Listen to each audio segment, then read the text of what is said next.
ರಂಜಿತ್ ಮಳೆಯಲ್ಲಿ ಒಂದು ಮಗುವಿನೊಂದಿಗೆ ನಿಂತಿದ್ದ. ಭಿಕ್ಷುಕಿ ಅನಸೂಯಳನ್ನು ನೋಡಿ ತನ್ನ ಮನೆಯ ಬೀಗದ ಕೈಗಳನ್ನು ಆಕೆ ಕೈಗಿಟ್ಟನು. ಫ್ರೆಂಡ್ಸ್, ಆ ನಂತರ ಏನಾಯ್ತು ಎಂದು ನೀವು ತಿಳಿದರೆ ನಿಜಕ್ಕೂ ನಿಮಗೆ ಆಶ್ಚರ್ಯವಾಗುತ್ತದೆ. ಇಂಥ ಹೃದಯವನ್ನು ಕಲ್ಕುವ ವಿಡಿಯೋಗಳಿಗಾಗಿ ನಮ್ಮ ಚಾನೆಲ್ ಅನ್ನು ಸಬ್ಸ್ಕ್ರೈಬ್ ಮಾಡಿಕೊಂಡು ವಿಡಿಯೋವನ್ನು ಲೈಕ್ ಮಾಡುವುದನ್ನು ಮರೆಯಬೇಡಿ. ಫ್ರೆಂಡ್ಸ್, ರಂಜಿತ್ ನ ಜೀವನ ಯಾವಾಗಲೂ ನಿಖರವಾದ ಯೋಜನೆ ಮತ್ತು ಶಿಸ್ತಿನ ಮೇಲೆ ಅವಲಂಬಿತವಾಗಿತ್ತು. ತನ್ನ ಗುರಿಯನ್ನು ನನಸಾಗಿಸಲು ಆಲೋಚನಾತ್ಮಕವಾಗಿ ಪ್ರತಿ ಹೆಜ್ಜೆ ಇಡುವ ವ್ಯಕ್ತಿಯವನು. ಆದರೆ ಆ ದಿನ ಅದು ಅನಿರೀಕ್ಷಿತ ವಿಷಯ ಸಂಭವಿಸಿತು. ಈ ವಿಷಯ ಅವನ ಸ್ತಬ್ಧವಾಗಿದ್ದ ಜೀವನವನ್ನು ಅಲುಗಾಡಿಸಿತು. ಕಾರು ಓಡಿಸುತ್ತಿದ್ದಾಗ ರಂಜಿತ್ ನ ಮನಸ್ಸಿನಲ್ಲಿ ಒಂದು ವಿಷಯವಿತ್ತು. ಅದೇನೆಂದರೆ ಬಿಸಿನೆಸ್ ಮೀಟಿಂಗ್ ಆಗಿ ಏರ್ಪೋರ್ಟ್ ಗೆ ಹೋಗುವುದು. ಅದೇ ಸಮಯದಲ್ಲಿ ಅವನ ಕಣ್ಣುಗಳು ರಸ್ತೆ ಬದಿಯಲ್ಲಿ ನಿಂತಿದ್ದ ಓರ್ವ ಮಹಿಳೆಯ ಮೇಲೆ ಬಿದ್ದವು. ಆಕೆ ತನ್ನ ಕೈಯಲ್ಲಿ ಒಂದು ಮಗುವಿನೊಂದಿಗೆ ನಿಂತಿದ್ದಳು. ಆಕೆಯ ಮುಖದಲ್ಲಿ ಹೆಚ್ಚಿನ ಅಸಹಾಯಕತೆ ಕಾಣುತ್ತಿತ್ತು. ಇದರಿಂದ ಆಕೆಯನ್ನು ನಿರ್ಲಕ್ಷಿಸಲು ಅವನಿಂದ ಸಾಧ್ಯವಾಗಲಿಲ್ಲ. ಆ ಮಹಿಳೆಯ ಬಟ್ಟೆಗಳು ಸರಳವಾಗಿದ್ದವು, ಆದರೆ ಆಕೆಯ ಕಣ್ಣುಗಳಲ್ಲಿ ಏನು ಹೇಳಲಾಗದ ಕತೆ ಅವನಿಗೆ ಕಾಣಿಸಿತು. ರಂಜಿತ್ ತಟ್ಟನೆ ಕಾರು ನಿಲ್ಲಿಸಿದ. ತನ್ನ ಆತ್ಮಸಾಕ್ಷಿಯಲ್ಲಿ ಏನು ತಿಳಿಯದ ಸಂಘರ್ಷ ನಡೆಯುತ್ತಿರುವಂತೆ ಅನಿಸಿ ಕೆಲವು ಕ್ಷಣಗಳ ಕಾಲ ಕಾರಿನಲ್ಲಿಯೇ ಕುಳಿತ. ಕೊನೆಗೆ ಕಿಟಕಿಯ ಗಾಜುಗಳನ್ನು ಕೆಳಗಿಳಿಸಿ, ನಿಮಗೆ ಏನಾದರೂ ಸಹಾಯ ಬೇಕಾ ಎಂದು ಆಕೆಯನ್ನು ಕೇಳಿದ. ಆ ಮಹಿಳೆ ತಲೆ ಎತ್ತಿ ಅವನ ಕಡೆ ನೋಡಿ, ಆಕೆ ಕಣ್ಣುಗಳಲ್ಲಿ ಒಂದು ರೀತಿಯ ಸಂಕೋಚ ಅಡಗಿತು. ಆಗ ಆಕೆ ಸಣ್ಣ ಧ್ವನಿಯಲ್ಲಿ, ನನ್ನ ಮಗುವಿಗಾಗಿ ನನಗೆ ಒಂದು ಸುರಕ್ಷಿತವಾದ ಸ್ಥಳ ಬೇಕು ಎಂದು ಕೇಳಿದಳು. ಆ ಮಾತುಗಳನ್ನು ಕೇಳಿದ ರಂಜಿತ್ ತಕ್ಷಣ ಕಾರಿನಿಂದ ಕೆಳಗಿಳಿದ. ಆ ಮಹಿಳೆ ಮತ್ತು ಅವಳ ಮಗುವನ್ನು ಎಚ್ಚರಿಕೆಯಿಂದ ಗಮನಿಸಿದ. ಆ ದೃಶ್ಯ ರಂಜಿತ್ಗೆ ಯಾವುದೇ ಸಾಮಾನ್ಯ ಘಟನೆಯಂತೆ ಕಾಣಿಸಲಿಲ್ಲ, ತುಂಬಾ ಕ್ಲಿಷ್ಟಕರವಾಗಿರುವಂತೆ ಅನಿಸಿತು. ಆಗ ಅವನು ಆತ್ಮವಿಶ್ವಾಸದಿಂದ ಹಿಂದಿನ ಸೀಟಿನಲ್ಲಿ ಕುಳಿತುಕೊಳ್ಳಿ, ನಾನು ನಿಮ್ಮನ್ನು ಈ ಪರಿಸ್ಥಿತಿಯಲ್ಲಿ ಇಲ್ಲಿ ಬಿಟ್ಟು ಹೋಗಲು ಸಾಧ್ಯವಿಲ್ಲ ಎಂದನು. ಆ ಮಹಿಳೆ ಸ್ವಲ್ಪ ಹೊತ್ತು ಗೊಂದಲದಲ್ಲಿ ಬಿದ್ದಳು.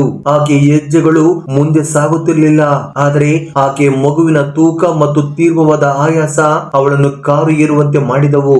ಆಗ ಆಕೆ ಬೇರೆ ದಾರಿ ಇಲ್ಲದೆ ನಿಧಾನವಾಗಿ ಕಾರಿನಲ್ಲಿ ಕುಳಿತಳು. ಮಗು ಚಿಕ್ಕದಾಗಿ ಅಳುತ್ತಿತ್ತು.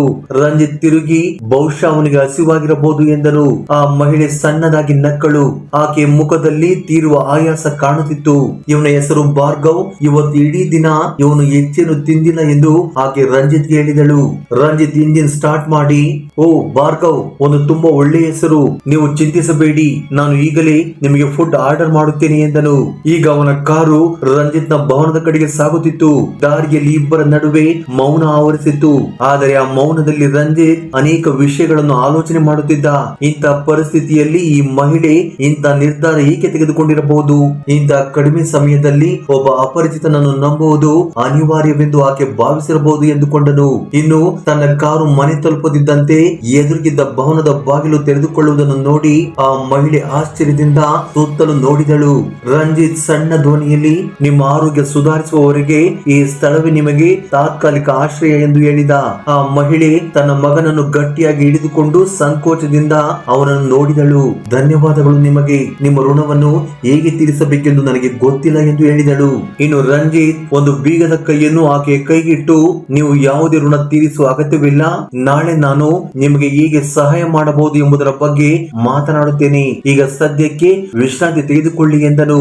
ಆ ಮಹಿಳೆ ಅದು ಒಂದು ಅಮೂಲ್ಯವಾದ ವಸ್ತು ಎಂಬಂತೆ ಬೀಗದ ಕೈಯನ್ನು ಗಟ್ಟಿಯಾಗಿ ಹಿಡಿದುಕೊಂಡಳು. ನನ್ನ ಹೆಸರು ಅನಸೂಯ, ನನ್ನ ಮಗುವಿನ ಹೆಸರು ಭಾರ್ಗವ್, ನಾವು ನಿಮಗೆ ತೊಂದರೆ ಮಾಡಿದೆವು ಎಂದು ಮಗುವಿನ ಕಡೆ ನೋಡುತ್ತಾ ಸಣ್ಣ ಧ್ವನಿಯಲ್ಲಿ ಹೇಳಿದಳು.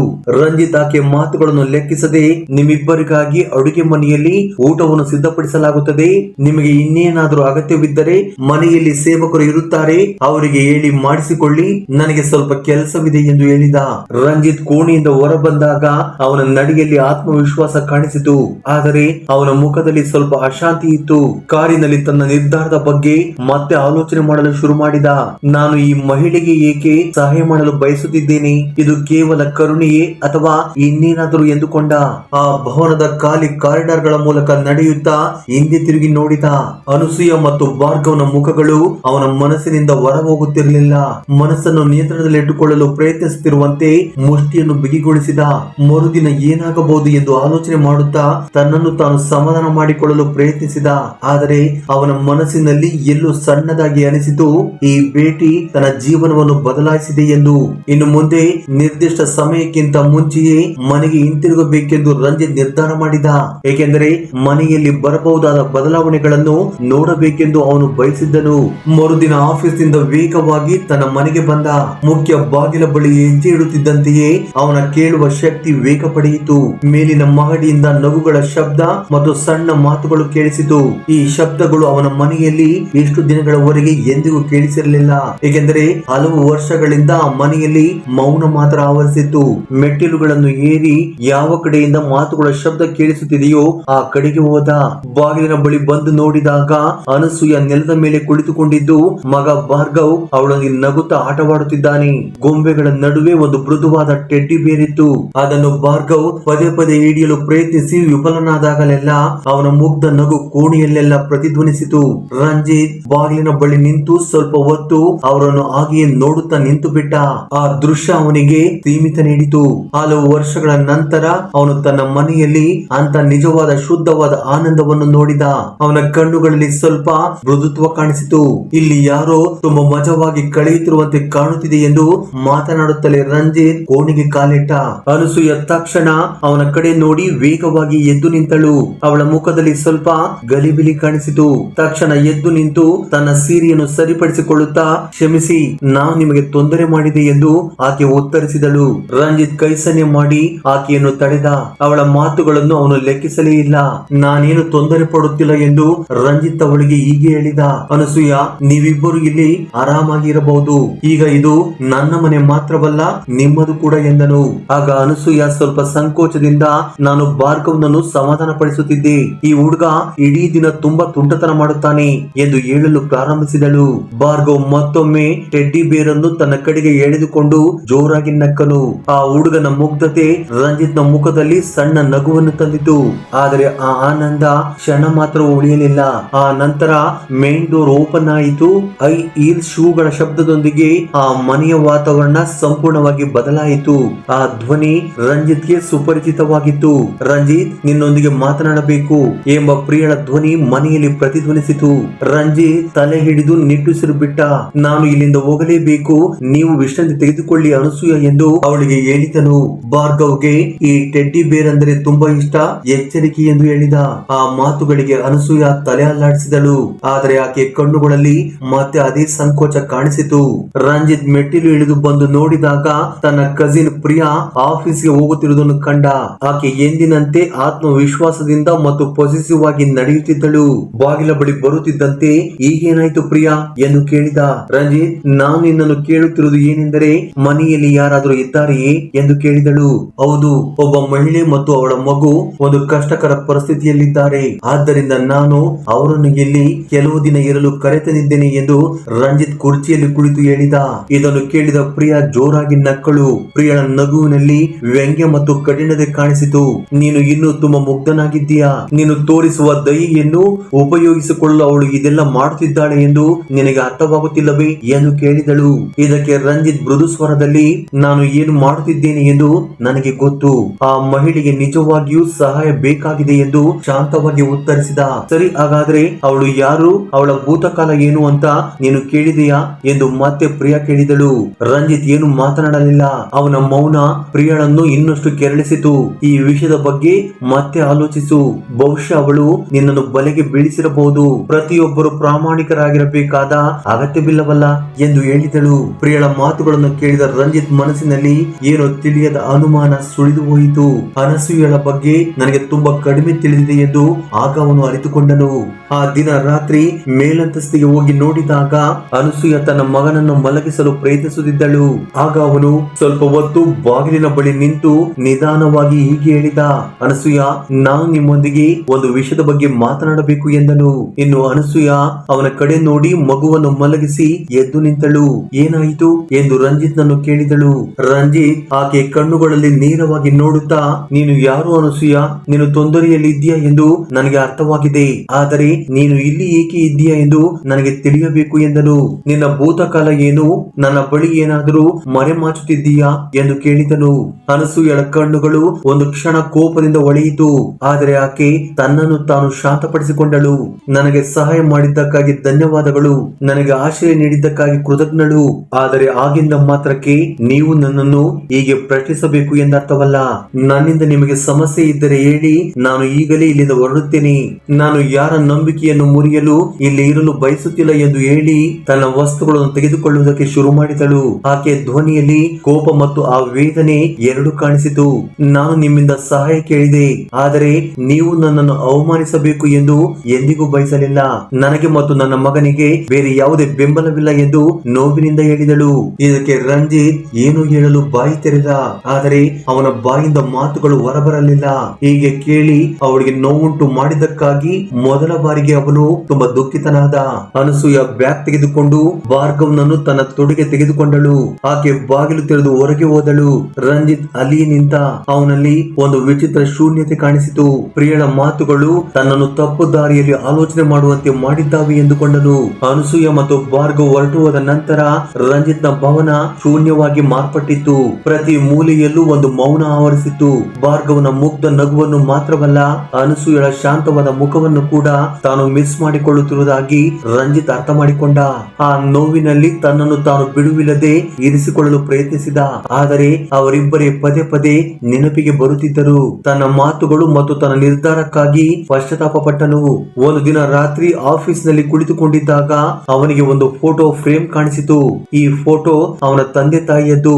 ಸಹಾಯ ಮಾಡುವಾಗ ಸ್ವಾರ್ಥ ಇರಬಾರದು ಎಂದು ಅವರು ಹೇಳಿದ ಮಾತುಗಳು ನೆನಪಾದವು. ಆ ಕ್ಷಣದಲ್ಲಿ ಅವನು ನಿರ್ಧರಿಸಿದ, ಹೇಗಾದರೂ ಅನಸೂಯ ಮತ್ತು ಭಾರ್ಗವ್ನನ್ನು ಹುಡುಕಬೇಕು ಎಂದು. ಇದರಿಂದ ರಂಜಿತ್ ಒಬ್ಬ ಖಾಸಗಿ ಡಿಟೆಕ್ಟಿವ್ ಅನ್ನು ನೇಮಿಸಿಕೊಂಡನು. ಕೆಲವು ದಿನಗಳಲ್ಲಿಯೇ ರಂಜಿತ್ ಕೆಲವು ವಿಷಯಗಳು ತಿಳಿದವು. ಅನಸೂಯ ಒಂದು ಕಾಲದಲ್ಲಿ ಒಬ್ಬ ಒಳ್ಳೆಯ ಮೆಡಿಕಲ್ ಸ್ಟೂಡೆಂಟ್. ಅವಳಿಗೆ ದೊಡ್ಡ ದೊಡ್ಡ ಕನಸುಗಳಿದ್ದವು. ಆದರೆ ರಸ್ತೆ ಅಪಘಾತದಲ್ಲಿ ಆಕೆ ತಂದೆ ತಾಯಿ ಮರಣ ಹೊಂದಿದ್ದರಿಂದ ಆಕೆಯ ಆಸೆಗಳೆಲ್ಲ ಛಿದ್ರವಾದವು. ಆ ನಂತರ ಆಕೆ ಒಬ್ಬ ವ್ಯಕ್ತಿಯನ್ನು ನಂಬಿದಳು. ಅವನು ಆಕೆಯ ಜೀವನದಲ್ಲಿ ಒಂದು ಬದ್ಧ ವೈದ್ಯಾಗಿ ಮಾರ್ಪಟ್ಟ. ಅವಳಿಗೆ ಹಿಂಸೆ ನೀಡುವುದಲ್ಲದೆ ಆರ್ಥಿಕವಾಗಿ ಮತ್ತು ಮಾನಸಿಕವಾಗಿ ಕುಗ್ಗುವಂತೆ ಮಾಡಿದ. ಈಗ ಆಕೆ ತನ್ನ ಮಗ ಭಾರ್ಗವ್ನನ್ನು ಒಂಟಿಯಾಗಿ ಬೆಳೆಸಲು ಕಷ್ಟಪಡುತ್ತಿದ್ದಾಳೆ ಎಂದು ಡಿಟೆಕ್ಟಿವ್ ಮೂಲಕ ರಂಜಿತ್ ಎಲ್ಲ ವಿಷಯಗಳನ್ನು ತಿಳಿದುಕೊಂಡನು. ಇದನ್ನೆಲ್ಲ ತಿಳಿದುಕೊಂಡ ರಂಜಿತ್ ತಾನು ಏನು ತಪ್ಪು ಮಾಡಿದ್ದೇನೆ ಎಂಬ ಭಾವನೆಯಿಂದ ಪಶ್ಚಾತ್ತಾಪ ಪಡುವುದಕ್ಕೆ ಶುರು ಮಾಡಿದ. ಏಕೆ ನನಗೆ ಅನಸೂಯಳ ಮೇಲೆ ಅನುಮಾನ ಬಂತು? ಆಕೆ ಕಣ್ಣುಗಳಲ್ಲಿ ಬಲ ಮತ್ತು ಸತ್ಯ ಏಕೆ ಕಾಣಿಸಲಿಲ್ಲ ಎಂದು ತನ್ನನ್ನು ತಾನು ಪ್ರಶ್ನಿಸಿಕೊಂಡ. ಈ ಸತ್ಯ ತಿಳಿದ ನಂತರ ತಡ ಮಾಡಬಾರದು ಎಂದುಕೊಂಡ. ಆಗ ತಕ್ಷಣ ತನಗೆ ಸಿಕ್ಕ ವಿಳಾಸಕ್ಕೆ ಹೋದ. ಬಾಗಿಲು ತಟ್ಟುತ್ತಿದ್ದಂತೆಯೇ ಅವನ ಮನಸ್ಸಿನಲ್ಲಿ ಸ್ವಲ್ಪ ಭಯ ಉಂಟಾಯಿತು. ಸ್ವಲ್ಪ ಸಮಯದ ನಂತರ ಬಾಗಿಲು ತೆರೆಯಿತು. ಅನಸೂಯ ಎದುರಿಗೆ ನಿಂತಳು. ಅವನನ್ನು ನೋಡುತ್ತಿದ್ದಂತೆಯೇ ಅನಸೂಯಳ ಮುಖ ಭಾವೋದ್ವೇಗಗಳ ಸಮುದ್ರದಂತೆ ಮಾರ್ಪಟ್ಟಿತ್ತು. ಆಕೆಯಲ್ಲಿ ಆಶ್ಚರ್ಯ, ನೋವು ಮತ್ತು ಸಣ್ಣ ಆಸೆ ಮೂಡಿತು. ಹೇಳಿ ರಂಜಿತ್, ಏನಾಯಿತು? ಏಕೆ ಹೀಗೆ ಬಂದಿದ್ದೀರಿ ಎಂದು ಮೃದುವಾಗಿ ಕೇಳಿದಳು. ರಂಜಿತ್ ದೀರ್ಘವಾಗಿ ಉಸಿರು ತೆಗೆದುಕೊಂಡ. ಅನಸೂಯ, ನಾನು ನಿಮ್ಮೊಂದಿಗೆ ಮಾತನಾಡಲು ಬಯಸುತ್ತೇನೆ. ನಾನು ದೊಡ್ಡ ತಪ್ಪು ಮಾಡಿದ್ದೇನೆ ಎಂದನು. ಅನಸೂಯ ಬಾಗಿಲಿನ ಹಿಂದೆ ನಿಂತಿದ್ದ ಭಾರ್ಗವ್ನನ್ನು ತನ್ನ ಸೊಂಟಕ್ಕೆ ಎತ್ತಿಕೊಂಡಳು. ಆಗ ಮತ್ತೆ ರಂಜಿತ್ ತಲೆ ಬಗ್ಗಿಸಿ ಹೀಗೆ ಹೇಳಿದ, ನಾನು ನಿನ್ನನ್ನು ಅವಮಾನಿಸಿದೆ. ನಾನು ನಿನಗೆ ಅನ್ಯಾಯ ಮಾಡಿದ್ದೇನೆ. ಆದರೆ ಈಗ ನನಗೆ ಸತ್ಯ ತಿಳಿದಿದೆ. ನಿಮ್ಮ ಜೀವನದಲ್ಲಿ ನೀವು ಅನುಭವಿಸಿದ ಕಷ್ಟಗಳು, ನೀವು ಪ್ರತಿ ಕಷ್ಟವನ್ನು ಹೇಗೆ ಎದುರಿಸಿದ್ದೀರಿ ಎಂದು ನನಗೆ ಗೊತ್ತು. ನಿನ್ನಂತ ಪ್ರಾಮಾಣಿಕಳು ಮತ್ತು ಧೈರ್ಯಶಾಲಿ ಮಹಿಳೆಯನ್ನು ಅನುಮಾನಿಸುವುದು ನಾನು ಮಾಡಿದ ದೊಡ್ಡ ತಪ್ಪು ಎಂದನು. ಅನಸೂಯ ಏನು ಮಾತನಾಡಲು ಸಾಧ್ಯವಾಗಲಿಲ್ಲ. ಆಕೆ ಕಣ್ಣುಗಳು ತೇವಗೊಂಡವು. ಭಾರ್ಗವ್ನನ್ನು ಗಟ್ಟಿಯಾಗಿ ಹಿಡಿದುಕೊಂಡು ಕಣ್ಣೀರು ಹಾಕಿದಳು. ನೀನು ಮತ್ತು ಭಾರ್ಗವ್ ಇಬ್ಬರು ನನ್ನೊಂದಿಗೆ ಹಿಂತಿರುಗಿ ಬರಬೇಕು ಎಂದು ನಾನು ಬಯಸುತ್ತೇನೆ ಎಂದು ರಂಜಿತ್ ಮೃದು ಧ್ವನಿಯಲ್ಲಿ ಹೇಳಿದ. ನಿಜ, ಆದರೆ ಈ ಬಾರಿ ನೀನು ಅತಿಥಿಯಾಗಿ ಅಲ್ಲ, ನನ್ನ ಮನೆಯಲ್ಲಿ ಭಾಗವಾಗಬೇಕು ಎಂದು ಮನಪೂರ್ವಕವಾಗಿ ಹೇಳಿದನು. ರಂಜಿತ್ ಹೇಳಿದ ಮಾತುಗಳನ್ನು ಕೇಳಿ ಅನಸೂಯ ಶಾಕ್ ಆಗಿ ರಂಜಿತ್ ನನ್ನು ಆಶ್ಚರ್ಯದಿಂದ ನೋಡಿದಳು. ಇನ್ನು ರಂಜಿತ್ ಮಾತನಾಡುತ್ತಾ, ಇದು ಸತ್ಯವೆಂದು ನಾನು ನಿಮ್ಮನ್ನು ಹೇಗೆ ಒಪ್ಪಿಸಬೇಕು ಹೇಳಿ ಎಂದನು. ನಿಮ್ಮನ್ನು ಒಪ್ಪಿಸಲು ನಾನು ಮಾಡಬಹುದಾದ ಎಲ್ಲವನ್ನು ಮಾಡುತ್ತೇನೆ. ಆದರೆ ನೀವು ನನ್ನ ಜೀವನವನ್ನು ಬದಲಾಯಿಸಿದ್ದೀರಿ ಎಂದು ಮಾತ್ರ ನಾನು ಹೇಳಬಲ್ಲೆ ಎಂದು ಸಣ್ಣ ಧ್ವನಿಯಲ್ಲಿ ಹೇಳಿದ. ನಾನು ಎಂದಿಗೂ ಮಿಸ್ ಮಾಡಿಕೊಳ್ಳಬಾರದ ಹುಡುಗಿಯಾಗಿ ನನ್ನ ಜೀವನಕ್ಕೆ ಬಂದಿದ್ದೀಯಾ. ಭಾರ್ಗವ್ನ ನಗು ನನ್ನ ಮನೆಯನ್ನು ಬೆಳಗಿಸಿದೆ. ನೀವು ನನಗೆ ನಂಬಿಕೆ ಮತ್ತು ಕರುಣೆ ಎಂದರೆ ಏನು ಎಂದು ಕಲಿಸಿದ್ದೀರಿ ಎಂದನು. ಅನಸೂಯ ಕೆಲವು ಕ್ಷಣಗಳು ಅವನ ಕಡೆ ನೋಡಿದಳು. ಅವನ ಮುಖದಲ್ಲಿ ಅನೇಕ ಎಕ್ಸ್ಪ್ರೆಷನ್ಗಳು ಕಾಣಿಸಿತು. ಕೊನೆಗೆ ಅವಳು ನಿಧಾನವಾಗಿ ತಲೆ ಅಲ್ಲಾಡಿಸಿದಳು. ನಾನು ನಿಮ್ಮೊಂದಿಗೆ ನಿಮ್ಮ ಮನೆಗೆ ಹಿಂತಿರುಗಲು ಸಿದ್ಧಳಿದ್ದೇನೆ, ಆದರೆ ಒಂದು ಷರತ್ತು ಎಂದಳು. ಆಗ ರಂಜಿತ್ ಅದೇನು, ತಕ್ಷಣ ಹೇಳಿ ಎಂದನು. ಆಗ ಅನಸೂಯ, ಈ ಬಂಧದಲ್ಲಿ ಇಬ್ಬರು ಸಮಾನವಾಗಿ ಇರಬೇಕು. ನಾವು ಒಂದು ಹೊಸ ಜೀವನವನ್ನು ಪ್ರಾರಂಭಿಸಬೇಕೆಂದರೆ ನಂಬಿಕೆ ಮತ್ತು ತಿಳುವಳಿಕೆ ಮುಖ್ಯ.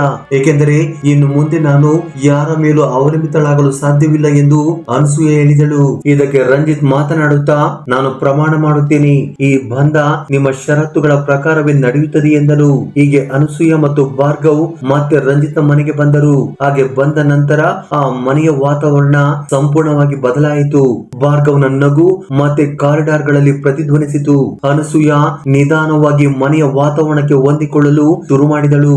ರಂಜಿತ್ ಅವಳೊಂದಿಗೆ ಮಾತನಾಡಲು ಮತ್ತು ಅವಳು ತೆಗೆದುಕೊಳ್ಳುವ ಪ್ರತಿ ನಿರ್ಧಾರವನ್ನು ಮೆಚ್ಚುತ್ತಾ ಬಂದನು. ಒಂದು ದಿನ ಭಾರ್ಗವ್ ಆಟವಾಡುತ್ತಾ ಅಕಸ್ಮಾತ್ ಆಗಿ ರಂಜಿತ್ ನ ಬಳಿಗೆ ಬಂದು ಅಪ್ಪ ಎಂದು ನಕ್ಕನು. ಆ ಮಾತುಗಳನ್ನು ಕೇಳಿದ ಕೂಡಲೇ ರಂಜಿತ್ ಒಂದು ಕ್ಷಣ ನಿಂತು ಬಿಟ್ಟ. ಹಾಗೆ ಅವನ ಹೃದಯವು ತುಂಬಿ ಹೋಯಿತು. ಅವನು ಭಾರ್ಗವ್ನನ್ನು ಎತ್ತಿಕೊಂಡು ಚಿಕ್ಕದಾಗಿ ನಕ್ಕು ಈ ರೀತಿಯಾಗಿ ಹೇಳಿದ, ನೀನು ಅಪ್ಪ ಎಂದೆಯ ನನ್ನನ್ನು ಎಂದು ಭಾರ್ಗವ್ನನ್ನು ಎತ್ತಿಕೊಂಡು ಮುತ್ತಿಟ್ಟನು. ಈ ಕ್ಷಣದಲ್ಲಿ ರಂಜಿತ್ಗೆ ತನ್ನ ನಿರ್ಧಾರ ಎಷ್ಟು ಸರಿಯಾಗಿದೆ ಎಂದು ಅರ್ಥವಾಯಿತು. ಈ ಬದಲಾವಣೆಯಿಂದ ಸಂತೃಪ್ತಳಾಗದ ಪ್ರಿಯಾ ಮತ್ತೊಮ್ಮೆ ರಂಜಿತ್ ತಾನು ತೆಗೆದುಕೊಂಡ ನಿರ್ಧಾರದ ಮೇಲೆ ತಾನೇ ಅನುಮಾನ ಪಡುವಂತೆ ಮಾಡಿದಳು. ಆಕೆ ರಂಜಿತ್ ನ ಬಳಿಗೆ ಬಂದು, ನೀನು ಏನು ಮಾಡುತ್ತಿದ್ದೀಯ ಎಂದು ನಿನಗೆ ಗೊತ್ತಾಗುತ್ತಿದೆಯೇ? ನೀನು ಮಾಡುತ್ತಿರುವುದು ನಿಜವಾಗಿ ಸರಿಯೇ ಎಂದು ಮತ್ತೆ ರಂಜಿತ್ ನನ್ನು ಕೆಣಕಿದಳು. ಆದರೆ ಈ ಬಾರಿ ರಂಜಿತ್ ಮೊಂಡುತನದಿಂದ ಪ್ರಿಯಾ ಹೇಳಿದ ಮಾತುಗಳನ್ನು ಲೆಕ್ಕಿಸಲಿಲ್ಲ.